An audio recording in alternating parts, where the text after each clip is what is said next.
আজকে আমি আমাকে নিয়ে কিছু কথা বলতে চাই। আমি তো সেই মেয়ে যে চাইতাম কেউ আমাকে তার রাগ অভিমান ভেঙে বুঝুক, কেউ আমাকে পরিবারের মতো নিঃস্বার্থভাবে ভালোবাসুক, কেউ আমাকে একটা শিশুর মতো হারানোর ভয়ে আগলে রাখুক।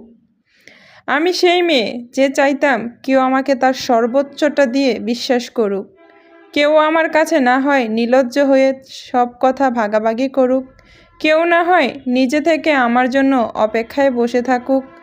হাজারো ব্যস্ততা থাকার সত্ত্বেও একবার আমাকে জিজ্ঞাসা করুক আমি কেমন আছি, কি করছি।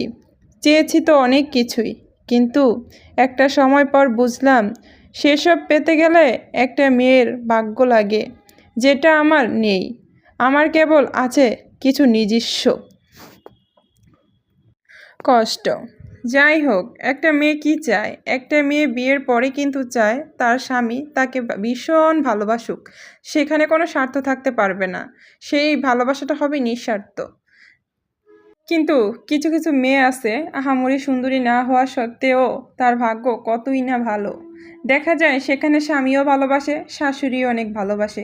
একটা মেয়ের ভালো থাকার জন্য স্বামী শাশুড়ি দুজনকে দরকার। এই দুইটা মানুষ যদি ভালো হয় তাহলে তো বলাই যায় যে ভাগ্য করে পেয়েছি। এই ছিল আজকে এই পর্যন্তই। আল্লাহ হাফেজ।